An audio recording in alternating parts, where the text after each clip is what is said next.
शुरुआत करते हैं 10 सूत्र की सुपर एक्सक्लूसिव खबर के साथ। लोकसभा चुनाव की बेला खत्म होते होते मध्य प्रदेश के मुखिया डॉक्टर मोहन यादव एक्शन में आ गए हैं। सरकार अब पहले से बड़े और कड़े फैसले तत्काल लेने जा रही है। मुख्यमंत्री ने सामान्य प्रशासन विभाग, जिसे आमतौर पर बोलचाल की भाषा में जीएडी कहा जाता है, और पुलिस मुख्यालय यानी पीएचक्यू को निर्देश दे दिए हैं और 7 दिन में रिपोर्ट मांगी है। दरअसल सरकार कामकाज में कसावट लाने के लिए कलेक्टर और एसपी स्तर के अधिकारियों की रैंकिंग करवाने जा रही है, यानी अधिकारियों के कामकाज के आधार पर उन्हें नंबर दिए जाएंगे और परफॉर्मेंस के आधार पर ही उनके ट्रांसफर किए जाएंगे। मोहन सरकार कैसे करने जा रही है बड़ी प्रशासनिक उठापटक, देखिए 10 सूत्र की यह सुपर एक्सक्लूसिव रिपोर्ट। एक्शन में आए मुख्यमंत्री डॉक्टर मोहन यादव। कलेक्टर और एसपी की रैंकिंग कराएगी सरकार। परफॉर्मेंस खराब तो जिले से बाहर होंगे अफसर। परफॉर्मेंस ही होगी तबादलों का आधार। 10 सूत्र की सुपर एक्सक्लूसिव खबर। मध्य प्रदेश के मुख्यमंत्री डॉक्टर मोहन यादव अब बड़े स्तर पर प्रशासनिक उठापटक करने वाले हैं।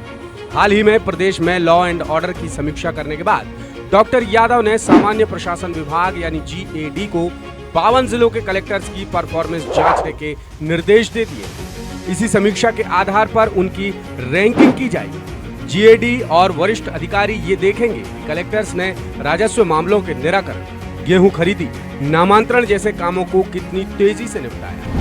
साथ ही ये भी देखा जाएगा कि जिलों में प्रशासनिक स्तर के किन मामलों में पेंडेंसी ज्यादा। इन तमाम मुद्दों को मार्क कर हर कलेक्टर की रिपोर्ट तैयार की जाएगी।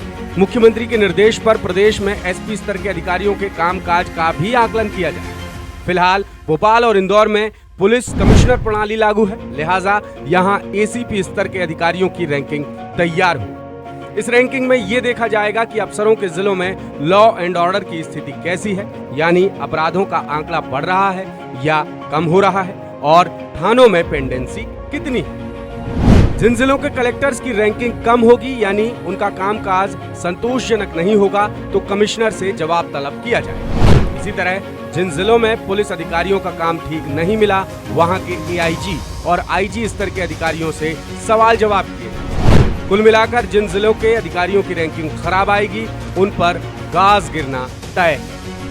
4 जून को 2024 के लोकसभा चुनाव के नतीजे आने के बाद प्रदेश में बड़े पैमाने पर तबादले भी किए जाएंगे और तबादलों का आधार अधिकारियों की परफॉर्मेंस ही होगी। लिहाजा सरकार ने पहले जिलों में जमीनी काम देखने वाले कलेक्टर्स और लॉ एंड ऑर्डर मेंटेन करने वाले एसपी स्तर के अफसरों के कामकाज का आकलन कराने का फैसला किया और सब काम ठीक तरह से हो, इसलिए मुख्यमंत्री ने खुद जीएडी और पीएचक्यू को सख्त निर्देश दिए। यानी सरकार इस काम को लेकर बेहद गंभीर है और खुद मुख्यमंत्री हर स्तर पर मॉनिटरिंग कर रहे हैं। अब देखना यह होगा कि जीएडी और पीएचक्यू इस काम को किस हद तक अंजाम तक पहुंचाए। कुछ दिनों पहले 10 सूत्रों ने मध्य प्रदेश में शिकायतों का लगा अंबार, सुनवाई के लिए आचार संहिता का इंतजार, इस शीर्षक से एक खबर दिखाई थी। हमने बताया था कि लोक सेवा प्रबंधन विभाग ने प्रदेश के सभी सरकारी विभागों की ग्रेडिंग जारी की है, जिसमें शिकायतों के समाधान के मामले में प्रदेश के 33 विभाग डी कैटेगरी यानी बेहद बदतर स्थिति में है, बेहद बदतर हालात में है और अलग अलग सरकारी विभागों से जुड़ी करीब 52% शिकायतों का निराकरण नहीं हो पाया है और ये पेंडेंसी लगातार बढ़ती जा रही है। ऐसे में उम्मीद की जा रही है कि मोहन सरकार का ये नया कदम कम से कम कुछ हद तक तो कारगर जरूर साबित होगा।